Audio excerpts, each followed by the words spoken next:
जय हिंद दोस्तों। आज के इस क्लास में हम लोग कवर करेंगे UP police constable previous year जो 3 शिफ्ट में आपके एग्ज़ाम हुए थे 2018। यूपी पुलिस कांस्टेबल 2018 19 जून 2018 फर्स्ट शिफ्ट में जितने भी यूपी जीके के प्रश्न पूछे गए हैं उनको कवर करेंगे, ठीक है।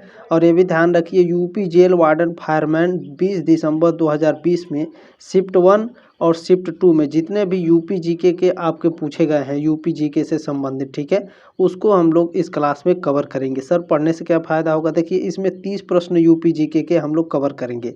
देखिए आपका जो जनरल साइंस का क्वेश्चंस होते हैं उसमें चेंजेस हो सकते हैं दोस्तों, लेकिन जो यूपी जीके के प्रश्न होते हैं ये रिपीटेड होते हैं और आपके 10 नंबर दे करके जाएंगे एग्जाम में, ठीक है। 8 से 10 नंबर पूछता है, 10 नंबर लेकर के आप चलिए, ठीक है। तो 10 नंबर आपके पूछे जाएंगे यूपी जीके से, तो बहुत ही ज़बरदस्त तैयारी करेंगे, ठीक है। देखिए इसके पहले मैंने एक क्लास करा दिया है, ये सेकेंड क्लास है, ठीक है। फर्स्ट क्लास को भी दोस्तों इस क्लास को अटेंड करने के बाद फर्स्ट क्लास को भी अटेंड कर लीजिएगा। प्लेलिस्ट का लिंक आपको डिस्क्रिप्शन बॉक्स में मिल जाएगा, ठीक है। चलिए स्टार्ट करते हैं आज की क्लास दोस्तों। देखते हैं पहला प्रश्न आपका क्या इसमें पूछा था। इसमें पहला प्रश्न आपका पूछा है दोस्तों, वर्तमान में उत्तर प्रदेश विधानसभा के अध्यक्ष कौन है? ये यूपी पुलिस जेल वार्डन 2020 में प्रश्न पूछा था दोस्तों। तो इस प्रश्न का उत्तर है सतीश महाना, ठीक है। ये महाना रहेगा, टाइपिंग में गलती हो गई है, सॉरी, ठीक है। देखिए वर्तमान में उत्तर प्रदेश विधानसभा के अध्यक्ष सतीश महाना है दोस्तों, ठीक है। मैं कुछ नोट्स पढ़ा रहा हूँ, बहुत ध्यानपूर्वक पढ़िएगा, इससे भी कई प्रश्न आपके एग्जाम में आएंगे। देखिए उत्तर प्रदेश विधानसभा के अध्यक्ष माननीय श्री सतीश महाना है। वे 29 मार्च 2022 से इस पद पर हैं, ठीक है। 2024 में भी सतीश महाना जी हैं, इस पॉइंट को ही याद रखिएगा, ये प्रश्न आ सकता है, ठीक है। इसको भी याद रखिएगा। उत्तर प्रदेश विधान परिषद के वर्तमान सभापति कुंवर मानवेंद्र सिंह है, ठीक है। विधानसभा के अध्यक्ष कौन है? श्री सतीश महाना। और विधान परिषद के अध्यक्ष कौन है भैया? कुंवर मानवेंद्र सिंह, ठीक है। चलिए उम्मीद है साथियों आपको समझ में आ रहा होगा, और ये आपकी जिम्मेदारी मैं आपको एक सौंप रहा हूँ, इस क्लास को शेयर कर दीजिएगा व्हाट्सएप पर कम से कम 5 दोस्तों को, ठीक है। क्योंकि ये प्रीवियस ईयर क्वेश्चन है, आपको आइडिया भी लग जाएगा कि किस टाइप से क्वेश्चन पूछेगा, और ये रिपीट भी हो सकता है, तो ये बहुत ही लाभकारी क्लास है आपके लिए, ठीक है। चलिए दूसरा प्रश्न आपका क्या पूछा है, देवा शरीफ मेला कहाँ आयोजित किया जाता है? तो देवा शरीफ मेला है जो दोस्तों ये बाराबंकी में आयोजित किया जाता है, ऑप्शन नंबर बी करेक्ट है। यूपी पुलिस जेल वार्डन 2020 में ये प्रश्न आपका पूछा था। चलिए तीसरा प्रश्न आपका देखते हैं क्या पूछा है इसमें, आगरा लखनऊ एक्सप्रेसवे उत्तर प्रदेश के कितने जिलों से होकर गुजरता है? तो यह 10 जिलों से होकर गुजरता है। अच्छा सर, ये जब 10 जिलों से होकर गुजरता है तो वो ज़िले कौन कौन से हैं? कोई बात नहीं, चलिए मैं वो ज़िले आपको बता देता हूँ कौन कौन से ज़िले से होकर गुजरते हैं। देखिए आगरा लखनऊ एक्सप्रेसवे उत्तर प्रदेश के 10 जिलों से होकर गुजरता है। कौन कौन भैया? आगरा, फिरोजाबाद, मैनपुरी, इटावा, औरैया, कन्नौज, कानपुर नगर, उन्नाव, हरदोई, लखनऊ। अच्छा सर, इसे हमें पढ़ने से क्या फ़ायदा है? देखिए एक प्रश्न ऐसे पूछेगा आपसे, आगरा लखनऊ एक्सप्रेसवे इनमें से कौन से ज़िले से नहीं होकर के गुजरता है, ठीक है। तो जब आप 10 याद किए रहेंगे तब तो आप प्रश्न का उत्तर दे देंगे, याद नहीं रहेगा तो आप 0 नंबर पाएंगे इसका, ठीक है। तो बहुत अच्छे से याद कर लीजिएगा इस प्रश्न को, ठीक है।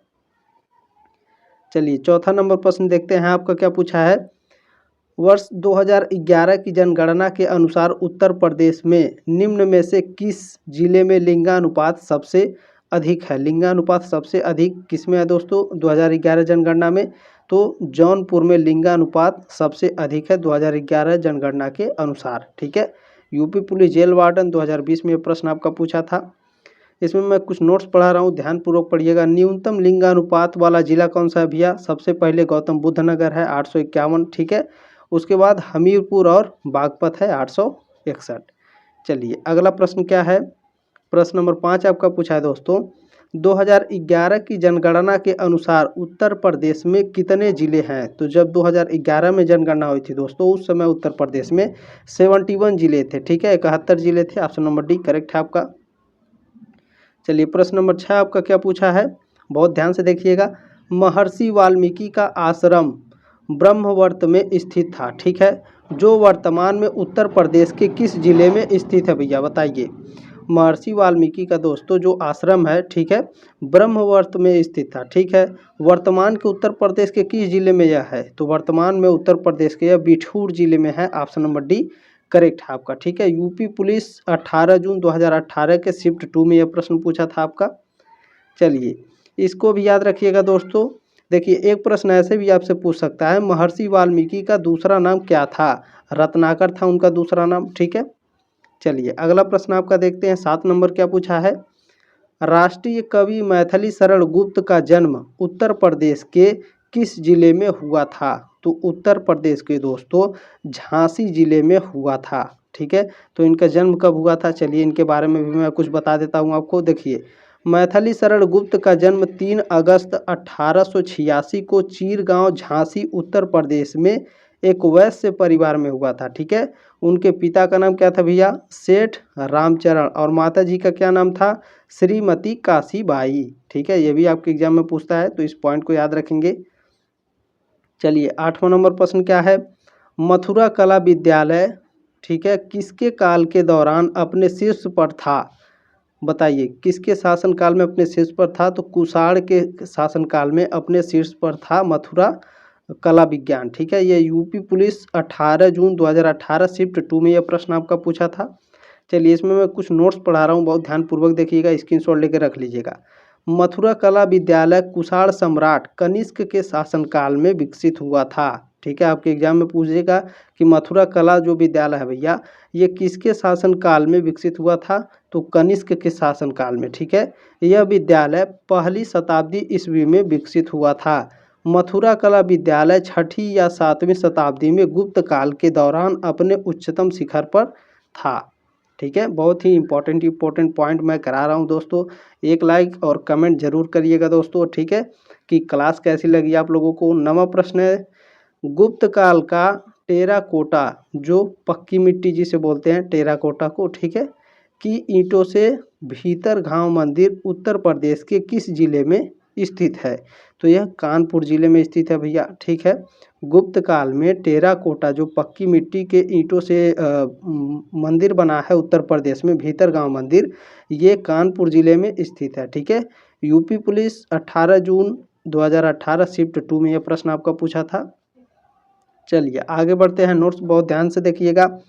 भीतर गांव उत्तर प्रदेश के कानपुर जिले में स्थित है, ठीक है सर। अगला देखिए, यहाँ गुप्तकालीन एक मंदिर के अवशेष उपलब्ध हैं जो गुप्तकालीन वास्तुकला के सुंदर नमूनों में से एक है।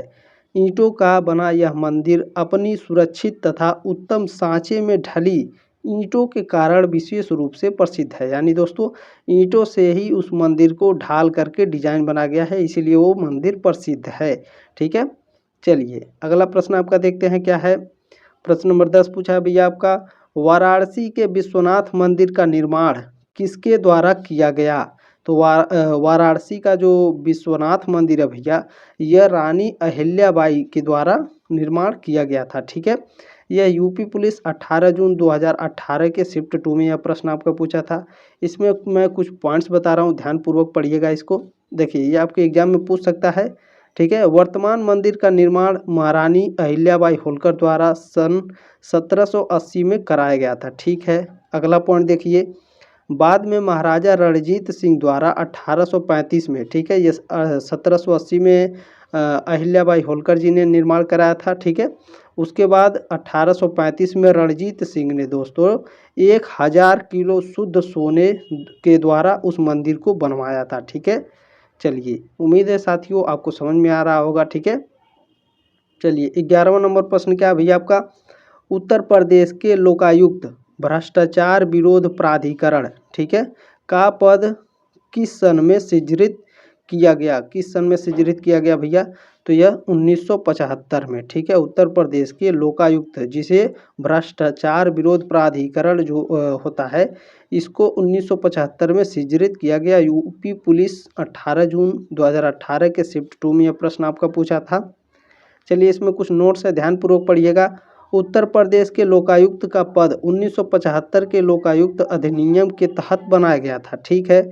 लोकायुक्त एक गैर राजनीतिक पृष्ठभूमि से आता है। लोकायुक्त का मुख्य काम क्या होता है भैया? भ्रष्टाचार, सरकारी कुप्रबंध या लोक सेवकों या मंत्रियों द्वारा शक्ति के दुरुपयोग से जुड़े मामलों की जांच करता है। ठीक है। प्रश्न नंबर 12 आपका पूछा है दोस्तों, फरखुर्राबाद में गंगा नदी के किनारे मुगल घाट का निर्माण बादशाह ने करवाया था। किस बादशाह ने दोस्तों फरखुर्राबाद में गंगा नदी के किनारे मुगल घाट का निर्माण करवाया था? तो औरंगजेब ने निर्माण करवाया था भैया। ठीक है। यूपी पुलिस 18 जून 2018 के शिफ्ट 2 में यह प्रश्न आपका पूछा था। चलिए 13 नंबर प्रश्न देखेंगे आपका क्या है, निम्न में से किस लोक नृत्य का आयोजन बुंदेलखंड क्षेत्र में फसल कटाई के समय किया जाता है? तो दोस्तों सौरा नृत्य किया जाता है। ऑप्शन नंबर डी करेक्ट है आपका। देखिए इसमें कुछ मैं नोट्स पढ़ा रहा हूँ, बहुत ध्यानपूर्वक पढ़िएगा, स्क्रीनशॉट लेके इसे रख लीजिएगा। बुंदेलखंड में लोकप्रिय मुख्य सॉरी यहाँ पर 2 बार ये टाइपिंग हो गया, इसके लिए सॉरी। ठीक है। लोकप्रिय नृत्य है बुंदेलखंड का दोस्तों, लोकप्रिय नृत्य कौन कौन सा है? बधाई नृत्य, राई नृत्य, बरेदी नृत्य, सैरा नृत्य, ठीक है, कानड़ा नृत्य, ढीमराई नृत्य, नौरता नृत्य। ठीक है। इन सभी पॉइंट को याद रखिएगा। ठीक है। एक एक पॉइंट को बहुत अच्छी तरीके से याद रखिएगा, स्क्रीनशॉट लेकर के इसे रख लीजिएगा। ठीक है। अगला देखिए, बुंदेलखंड में अहिर समुदाय द्वारा दिवाली के दौरान कौन सा नृत्य किया जाता है? वेरी वेरी मोस्ट इम्पोर्टेंट है, ये अभी तक पूछा नहीं है, पूछ सकता है। ठीक है। बरेदी नृत्य किया जाता है भैया। अहिर जो होते हैं यादव बोलते हैं। ठीक है। बुंदेलखंड के अहिर समुदाय यानी यादवों द्वारा दिवाली के दौरान कौन सा नृत्य किया जाता है भैया? बरेदी नृत्य। ठीक है। चलिए अगला प्रश्न आपका देखते हैं। प्रश्न नंबर 14 आपका पूछा है दोस्तों, आगरा की मोती मस्जिद का निर्माण किसके द्वारा कराया गया?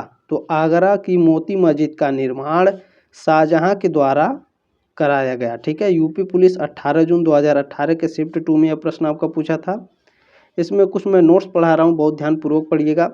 आगरा की मोती मस्जिद का निर्माण मुगल शासक शाहजहां ने करवाया था। यह मस्जिद आगरा के लाल किले में स्थित है। शाहजहां ने अपनी शाही दरबार के सदस्यों के लिए इस मस्जिद का निर्माण कराया था। यह आपका पूछ सकता है एग्जाम में। ठीक है। मोती मस्जिद का निर्माण क्यों किया गया था? तो शाहजहां ने अपनी शाही दरबार के सदस्यों के लिए इस मस्जिद का निर्माण कराया था। ठीक है।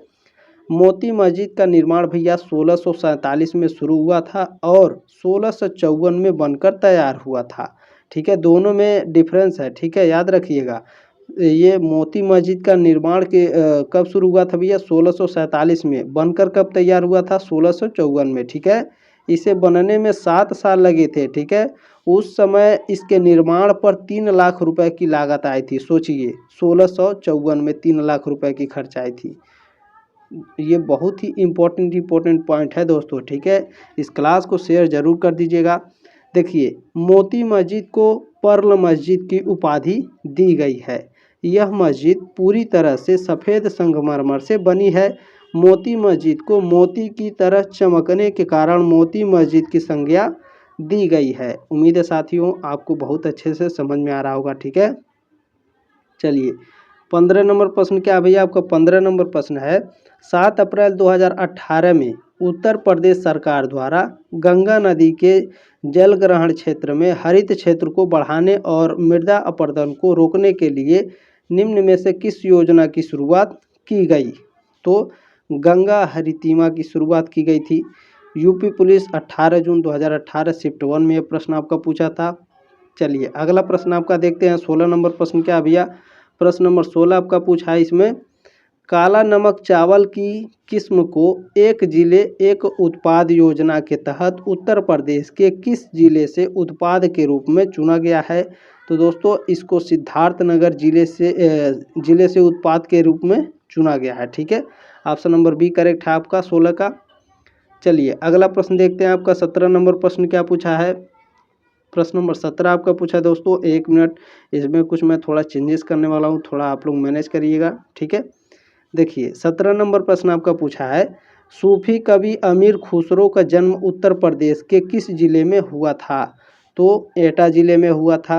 इनका जन्म कब हुआ था भैया? चलिए वो भी मैं आपको बता देता हूँ। देखिए सूफी कवि अमीर खुसरो का जन्म भैया 1253 में उत्तर प्रदेश के एटा जिले के पटियाली गांव में हुआ था। ठीक है, याद रखिए, कभी एटा नहीं देता है, गांव का नाम दे देता है, तो इस पॉइंट को याद रखिएगा। ठीक है, पटियाली गांव में हुआ था। उस समय पटियाली गांव को क्या कहा जाता था भैया? मोमीनपुर या मोमीनाबाद कहा जाता था। ठीक है, अमीर खुसरो का पूरा नाम क्या भैया? अबुल हसन यमीनुद्दीन। ठीक है, उन्हें तूती ए हिंद या भारत की आवाज़ कहा जाता था।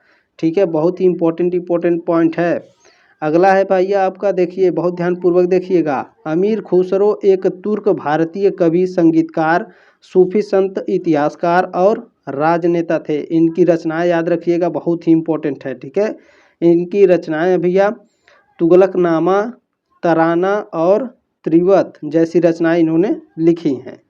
चलिए, ये पॉइंट भी याद रखिएगा। अमीर खुसरो किसके दरबारी कवि थे? तो अमीर ये पूछता है। ठीक है, तो अलाउद्दीन खिलजी, ये आपके इतिहास में पूछ सकता है और यूपी जीके में भी पूछ सकता है। ठीक है, क्योंकि ये यूपी से संबंधित है।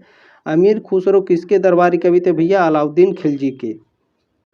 प्रश्न नंबर 18 आपका पूछा है दोस्तों, बहू बेगम का मकबरा उत्तर प्रदेश के किस जिले में स्थित है? तो फैजाबाद जिले में स्थित है। ठीक है, बहू बेगम का मकबरा उत्तर प्रदेश के फैजाबाद जिले में स्थित है। चलिए, इसमें मैं कुछ नोट्स पढ़ा रहा हूँ, बहुत ध्यानपूर्वक देखिएगा, स्क्रीनशॉट ले लीजिएगा इसका। बहू बेगम का मकबरा उत्तर प्रदेश के अयोध्या जिले के फैजाबाद में है। ठीक है, यह मकबरा नवाब शुजाउद्दौला की रानी और पत्नी रानी दुल्हन बेगम कौन थी इनकी? उन्मुक्त जोहरा बानो के लिए बनाया गया था। यह मकबरा 335 फीट यानी 102 मीटर ऊंचा है। इसका निर्माण 1816 में हुआ था। इसे पूर्व का ताजमहल भी कहा जाता है। ठीक है, चलिए, बहुत सारे ये आपके 30 प्रश्न हैं दोस्तों, लेकिन 30 प्रश्न में दोस्तों मुझे लगता है ऐसे कि मैं 50 प्रश्न लगभग इसमें कवर कर दूंगा। ठीक है, चलिए, 19 नंबर प्रश्न आपका क्या है? निम्नलिखित में से किस प्रसिद्ध भारतीय शास्त्रीय गायिका को उसके शिष्यों द्वारा प्यार से अप्पा जी बुलाया जाता था? तो गिरिजा देवी को प्यार से अप्पा जी बुलाया जाता था। ठीक है, ऑप्शन नंबर 1 करेक्ट है आपका। चलिए, प्रश्न नंबर 20 देखते हैं आपका क्या पूछा है।